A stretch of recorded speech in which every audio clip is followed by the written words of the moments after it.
Hello students, welcome to canonical classes. और आज की इस वीडियो में we are going to study about the rate of the reaction. हमने लास्ट वीडियोस में पढ़ा कि रेट को कैसे फाइंड आउट किया जाता है। ठीक है, तो इस वीडियो के अंदर हम देखेंगे कि रेट को रिप्रेजेंटिंग करने के तरीके कितने होते हैं। ठीक है, तो हम सिंपली बोल सकते हैं rate can be represented by can be represented in 3 ways. हम रेट को 3 वेज में रिप्रेजेंट कर सकते हैं, राइट। तो first is your average rate. Second जो हमारा रेट है that is instantaneous rate,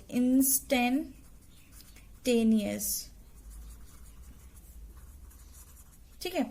second rate is instantaneous rate and third one is initial rate.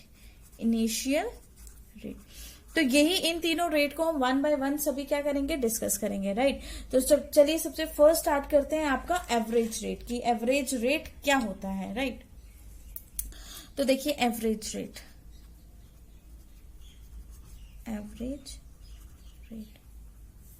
ठीक है। अगर हम सिंपली एवरेज रेट को डिफाइन करें तो ये एक ऐसी रेट ऑफ रिएक्शन है जो कॉरेस्पॉन्ड करती है डिफरेंट इंस्टेंट ऑफ टाइम। मतलब एक फाइनाइट टाइम हमें गिवन है और उसमें हमें एक पर्टिकुलर टाइम हमें गिवन है, उस पर हमें रेट निकालना है, राइट। तो हम इसको कैसे लिख सकते हैं, it is a rate of reaction corresponding to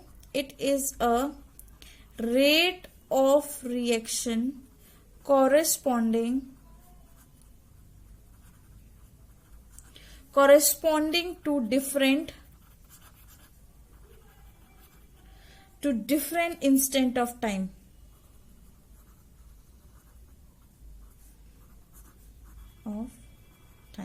ठीक है, ये ऐसी रेट ऑफ रिएक्शन है जो किसको कॉरेस्पॉन्ड कर रही है, डिफरेंट इंस्टेंट ऑफ टाइम को कॉरेस्पॉन्ड करती है, राइट। तो जैसे कि हम लेते हैं change in concentration upon change in time, इस चीज को बोला जाता है क्या, आपका एवरेज रेट। तो यहाँ पे डेल्टा जो रिप्रेजेंट कर रहा है, ठीक है, तो यहाँ पे क्या रिप्रेजेंट कर रहा है, चेंज। तो change in concentration with respect to time, मतलब delta C upon delta T. मतलब अभी तक जो हम रेट कर रहे थे वो आपका एवरेज रेट ही है, जहां पे हम delta C upon delta T use कर रहे थे, ठीक है। अब देखिए, जब भी आपने ये तो देखा ये कि रिएक्शन के अंदर रिएक्टेंट जो है वो डिक्रीज करता है और प्रोडक्ट जो है वो इंक्रीज करता है जब आपकी रिएक्शन स्टार्ट हो जाती है, होता है कि नहीं, ठीक है। अब सपोज करिए कि हम एक ग्राफ ड्रॉ करते हैं रिएक्टेंट्स के लिए। दिस इज अ ग्राफ, ठीक है, इस तरह का ग्राफ ड्रॉ करते हैं। यहां पे लेते हैं कंसंट्रेशन और यहां पर हम ले लेते हैं टाइम, ठीक है। वहां पर हमने ऊपर क्या ले लिया, हमने, ठीक है, ऊपर क्या ले लिया कंसंट्रेशन और नीचे क्या ले लिया हमने, टाइम, ठीक है। तो ऐसे केस के अंदर जो हमने टाइम और कंसंट्रेशन ले लिया, तो कंसंट्रेशन टाइम जैसे जैसे इंक्रीज होता जा रहा है, कंसंट्रेशन आपकी क्या होती जा रही है, डिक्रीज होता है। सपोज करिए t इज इक्वल टू 0 यहाँ पे, तो यहाँ पे मैक्सिमम कंसंट्रेशन यहाँ पर है, ठीक है। कंसंट्रेशन क्या होती जा रही है, आपके टाइम के साथ डिक्रीज होती जा रही है, हो रही है कि नहीं, बिल्कुल इस तरह का ग्राफ आपको देखने को मिलेगा।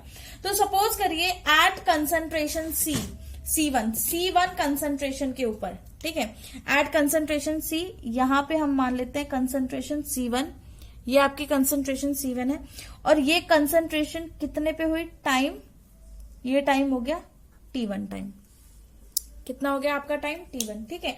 वहीं पे next is your concentration C2, ठीक है, ये कंसंट्रेशन आपकी C2 ले लेते हैं, दिस इज C2, ये कंसंट्रेशन C2 है और इस C2 से जो टाइम जाएगा ये कहां पे आया, T2, करेक्ट है बात, ठीक है। तो कंसंट्रेशन C1 से कंसंट्रेशन T1, C2 से T2, ओके। तो मतलब जब T इज इक्वल टू 0 था तो मैक्सिमम कंसंट्रेशन थी, ठीक है। लेकिन जैसे कंसंट्रेशन चेंज हो रही है T के साथ, टाइम चेंज हुआ T1 तो कंसंट्रेशन C1 हो गई, फिर टाइम T1 से चेंज हुआ T2 तो कंसंट्रेशन इज योर C2। तो इस तरह से तब टाइम 0 था पर रिएक्टेंट मैक्सिमम है, लेकिन टाइम के साथ जैसे रिएक्शन आगे बढ़ रही है रिएक्टेंट घटता जा रहा है, रिएक्टेंट रिड्यूस होता जा रहा है। तो अगर मैं अब किसी भी फाइनाइट टाइम पर चेंज देखना चाहूं तो उसे क्या बोलेंगे, उसे बोलेंगे एवरेज रेट। मतलब किसी एक फाइनाइट टाइम पे अगर हम देखना चाहें तो उसको हम क्या बोलेंगे, उसको हम बोलते हैं एवरेज रेट, ठीक है। तो ग्राफ के अंदर इस ग्राफ के अंदर T1 पर concentration is C1 and T2 पर इज कंसंट्रेशन C2, ठीक है। तो ये जो ग्राफ है ये जनरली प्लॉट करते हैं हम कंसंट्रेशन और टाइम के साथ, और जो यहाँ पर टेंजेंट मतलब कर्व जो आपको देखने को मिला है, तो concentration of reactant can be noted correspondingly to the time instant, मतलब टाइम इंस्टेंट पे हम कॉन्स्टेंटली उसकी कंसंट्रेशन को नोट कर सकते हैं। तो अब देखिए यहां पर जो C2 है, ठीक है, is smaller than C1। C2 की वैल्यू C1 से छोटी है, C2 is smaller than C1, ये चीज इंपॉर्टेंट है यहाँ पे, है ना। C2 की वैल्यू C1 से छोटी है, तो अब हम क्या करें, हमने क्या लिखना है, C2 माइनस C1, मतलब चेंज अगर मुझे देखना तो C2 minus C1 divided by T2 minus T1, ठीक है। तो इसकी वैल्यू, क्योंकि C2 अगर C1 से छोटा है तो इसकी वैल्यू नेगेटिव आएगी, है ना। तो change in concentration upon change in time, इसके आगे मैं पहले ही नेगेटिव साइन लगा के रखूंगी, क्योंकि मुझे पता है फर्स्ट वीडियो के अंदर हमने ये चीज पढ़ ली है कि हमारा जो रेट है वो कभी भी नेगेटिव नहीं हो सकता। अगर ऐसी कंडीशन आ जाती है कि वो नेगेटिव होने लग जाता है, तो रिएक्टेंट के अंदर हम पहले से ही नेगेटिव लगा के रखते हैं, सो दैट कि हमारा जो रेट है वो क्या हो जाए, आपका पॉजिटिव रेट हो जाए, ठीक है। मतलब यहाँ पे जो माइनस का साइन लगाया है जस्ट बिकॉज रेट कभी नेगेटिव नहीं होता, ठीक है। इसको ज्यादा वो करने की जरूरत नहीं है कि क्यों नेगेटिव लगाया, किस लिए लगाया, सिर्फ इसका यही रीजन था और कोई रीजन नहीं है। अब देखिए जैसे रिएक्टेंट के लिए ग्राफ ड्रॉ किया, वैसे ही अगर मैं प्रोडक्ट के लिए भी ग्राफ ड्रॉ करूं तो वो जो मेरा ग्राफ है वो कैसा बनेगा, सेम आपने कंसंट्रेशन एंड टाइम के बीच में ग्राफ बनाना है, ठीक है। यहाँ पे आपने टाइम लेना है इस एक्सिस पे, और यहाँ पर आपने कंसंट्रेशन लेनी है, राइट। तो देखिए कंसंट्रेशन टाइम के साथ जो है प्रोडक्ट की कंसंट्रेशन क्या होती है, इंक्रीज होती है। ये बिल्कुल स्मूथ आएगा, थोड़ा सा हिल गया बट आप बिल्कुल स्मूथ बनाना, राइट, ठीक है। तो बिल्कुल वो आएगा।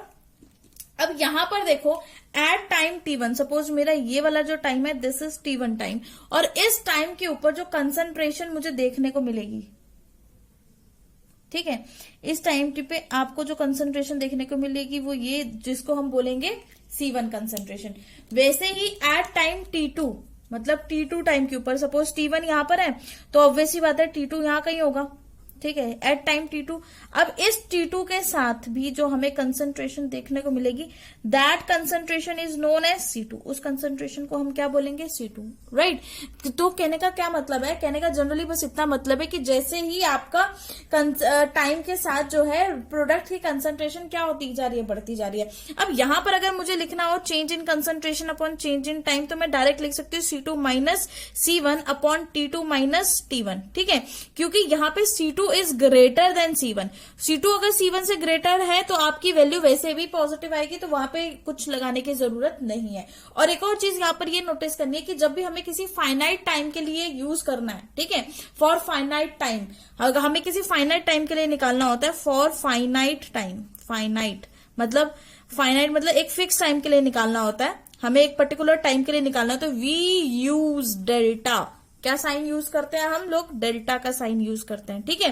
जैसे कि मैंने फाइनाइट टाइम के लिए concentration with respect to time find out करी है, तो यहां पर मैंने क्या यूज करा है, यहां पर मैंने डेल्टा यूज करी है, ठीक है। But if someone ask for an instant time, अगर किसी ने बोला है कि किसी इंस्टेंट टाइम के लिए निकालो, है ना, तो इंस्टेंट टाइम के लिए निकालना है तो उसके लिए हमें फाइंड आउट करेगा इंस्टेंटेनियस रेट। तो जरा देख लेते हैं व्हाट इज इंस्टेंटेनियस रेट।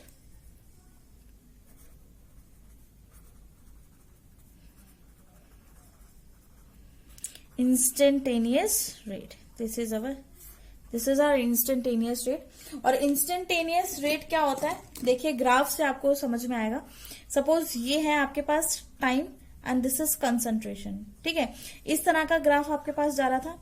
आपके पास क्या था, आपने जो नोट किया था, आपने यहां पर नोट किया था कि एट टाइम दिस, इस टाइम के ऊपर T1 के ऊपर दिस इज C1, ये आपका C1 है, ठीक है। और वहीं पर इस टाइम के ऊपर एक पर्टिकुलर दूसरा टाइम पकड़े हम, तो इस टाइम के ऊपर T2 टाइम के ऊपर जो आपकी जो कंसंट्रेशन थी वो क्या थी, C2 थी। यही चीज हमने देखी थी। लेकिन अगर सपोज मैंने बोल दिया, मैंने इसकी जगह मैंने आपसे पूछ लिया कि इसके बीच में मुझे यहां पर बताओ, इस पर्टिकुलर टाइम के लिए बताओ, इस पर्टिकुलर टाइम के लिए, इस इंस्टेंट ऑफ टाइम के लिए मुझे फाइंड आउट करने है, this instant of time, instant time, ठीक है।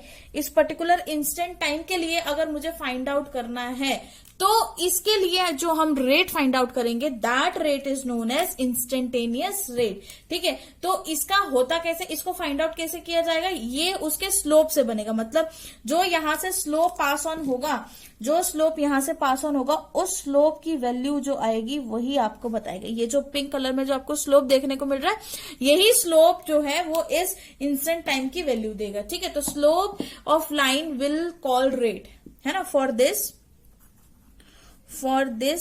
slope of line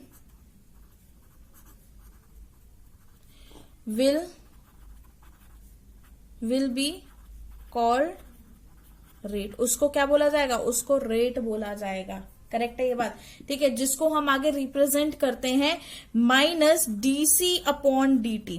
हमने यहाँ पर जो रेट है, सॉरी, जो यहाँ पे D क्यों यूज किया, ऊपर वाले तो हमने डेल्टा यूज किया, बट हम यहाँ पे D क्यों यूज कर रहे हैं, क्योंकि ये बहुत ही छोटा सा माइन्यूट सा डिफरेंस है। ग्राफ में देखने को आपको थोड़ा सा बड़ा लग रहा है, बट एक्चुअल में रियल लाइफ में देखा जाए तो ये बिल्कुल माइन्यूट सा डिफरेंस है। ठीक है, जिसकी लिमिट कितनी रहती है आपकी, चेंज इन टाइम की लिमिट 0 से 10 के बीच में रहती है। ठीक है, तो इतना माइन्यूट सा डिफरेंस है, राइट। और यहाँ पे हम नेगेटिव साइन तो आपको पता ही है क्यों यूज कर रहे हैं, रेट कभी भी नेगेटिव नहीं होता, बट स्लोप नेगेटिव आएगा। और अगर स्लोप नेगेटिव आएगा तो उसको करेक्ट करने के लिए हमने नेगेटिव पहले से लगा के रखा है, सो दैट कि हमारा जो आंसर है वो पॉजिटिव में आ जाए, राइट। अब यहाँ पर कई जगह डेल्टा यूज हो रहा है, कई जगह डी यूज हो रहा है। तो अगर आपको इस तरह से गिवन है delta C upon delta T, ठीक है, और इसकी आपको लिमिट दे दी जाए, इस तरह से गिवन है और इसकी आपको लिमिट दे दी जाए। लिमिट क्या है, डेल्टा T कहां 0 तक, कहां तक है 0 तक। ठीक है, तो इस पूरे फॉर्मेट को आप ऐसे लिख सकते हो DC अपॉन DT। ठीक है, इतना बड़ा फॉर्मेट लिखने की बजाय आप इसको इस शॉर्टकट में लिख सकते हो, क्योंकि चेंज बहुत छोटा है, और क्योंकि इस केस पर जो डेल्टा T है उसकी जो टाइम लिमिट है वो 10 to 0 सेकेंड्स के बीच की टाइम लिमिट है। ठीक है, तो इसीलिए इसको इस तरह से लिखा जाता है। तो ये था आपका नॉर्मली इंस्टेंटेनियस रेट। और इंस्टेंटेनियस रेट को अगर मुझे डिफाइन करना हो तो मैं इसको डिफाइन कैसे करूंगी, मैं बोल सकती हूँ the rate of reaction at any particular instant of time, है ना। हम यहां पे लिख सकते हैं it is the rate of reaction, it is the rate of reaction, ये एक रेट ऑफ रिएक्शन है at any particular, at any instant of time, किसी भी टाइम इंस्टेंट पर। ये क्या बता देता है आपको, रेट बताएगा, दैट इज इंस्टेंटेनियस रेट। अब नेक्स्ट जो थर्ड रेट है दैट इज इनिशियल रेट, और rate at time is equal to 0, उसको क्या बोला जाता है, इनिशियल रेट। मतलब आपकी रिएक्शन स्टार्ट ही नहीं हो रही है। ठीक है, मतलब ये इंस्टेंट रेट पर पूछा है, इंस्टेंटेनियस रेट पर पूछा है, तो T इज इक्वल टू 0 है। DC अपॉन DT जो होता है इनिशियल रेट होता है, समझ में आए। मतलब मैं अगर लिखूं DC अपॉन DT, ठीक है, change in concentration with respect to time, और इस पर्टिकुलर टाइम के लिए मैंने बोल दिया टाइम इज इक्वल टू 0, तो ऐसे केस में टाइम 0 है, तो इसका मतलब ये इंस्टेंटेनियस रेट ही आपका क्या हो जाएगा, इनिशियल रेट हो जाएगा। बस कंडीशन क्या लग जाएगी कि आपका टाइम क्या होना चाहिए, 0। मतलब अभी रिएक्शन स्टार्ट ही नहीं हो रही है, तो उसका जो रेट होगा वो तो ऑब्वियसली बात है इंस्टेंटेनियस रेट होगा, राइट। अब चलिए, ये तो आपका इनिशियल रेट था। अब यहाँ पर यूनिट्स ऑफ रेट डिस्कस कर लेते हैं। Let us discuss the units of rate. Units of rates, तो देखिए मैंने आपको पहले ही बताया था कि जो यूनिट्स हैं रेट की वो हमारी दो चीजों पर डिपेंड करेंगे। फर्स्ट, हमारा मीडियम कैसा है। अगर हमारे पास केमिकल रिएक्शन हो रही है इन एक्वस मीडियम, ठीक है, इन एक्वस मीडियम के अंदर हम लेते हैं कंसंट्रेशन, और अगर गैसीय मीडियम लेंगे तो हम लेंगे गैस। तो इन एक्वस मीडियम हमें पता है कि रेट को लिखा जाता है delta C upon delta T के कंसेप्ट में। ठीक है, तो यहाँ पे delta C is your concentration, और कंसंट्रेशन अगर हमें कोई गिवन नहीं है तो हमने यहाँ पे इस चैप्टर के अंदर मोलैरिटी लेनी है। हमेशा याद रखें कि कौन सी concentration, we will consider molarity. तो मोलैरिटी क्या होता है, number of moles upon volume, ये होगा, मतलब मोल अपॉन लीटर्स। तो ऊपर जाएगा तो क्या हो जाएगा, मोल लीटर इनवर्स होगा कि नहीं, ये क्या बन जाएगा, मोल लीटर इनवर्स बन जाएगा, ये बन जाएगा मोल लीटर इनवर्स। ठीक है, अब ये जब मोल लीटर इनवर्स बन जाएगा उसको यहाँ पे पुट करो, तो हमारे पास क्या आ जाएगा, mole litre inverse upon second inverse, second not second inverse, only second, ठीक है। जब ये ऊपर जाएगा तो क्या बन जाएगा, यूनिट्स क्या बन जाएंगे, मोल लीटर इनवर्स और सेकेंड इनवर्स, ठीक है। अब यहाँ पे मोल लीटर इनवर्स को हम एक नई टर्म के लिए यूज करते, दैट इज मोलर, है ना। जैसे हमें गिवन होता है 3m मतलब 3 मोलर, है ना, 5m मतलब 5 मोलर, तो उस m को हमने यहाँ पे लिख दिया मोलर, और क्या रह जाएगा, सेकेंड इनवर्स। तो मतलब एक तो आपके पास ये हो गई यूनिट, ठीक है। इसी तरह की जो सेकेंड यूनिट है that is molar second inverse, molar second inverse, ठीक है। सेकेंड यूनिट आपकी ये हो गई, करेक्ट है। अब वहीं पे अगर हम केस 2 की बात करें, केस 2 के अंदर, केस 2 के अंदर क्या हमने लेना है, गैसियस स्टेट लेनी है, गैसियस मीडियम लेना है हमने। गैसियस मीडियम के लिए हम लेते हैं change in not concentration, change in pressure with respect to time. तो वो क्या होएगा, change in concentration delta C था तो वो delta P upon delta T हो जाएगा, बिल्कुल वैसा ही, ठीक है। तो प्रेशर को किस में लिया जाता है, प्रेशर को हम एटमॉस्फेयर में लेते हैं, डिवाइडेड बाय, और ये जो आपका टाइम है, चेंज इन टाइम किस में आएगा, सेकेंड में आएगा, तो इसको क्या बोलेंगे, एटमॉस्फेयर पर सेकेंड या फिर एटमॉस्फेयर सेकेंड इनवर्स। तो ये यूनिट हो गई इसके केस में, ठीक है। तो ये थी आपकी यूनिट्स, और इसी यूनिट्स के साथ आपने ये कंप्लीट कर लिया instantaneous rate, initial rate and average rate.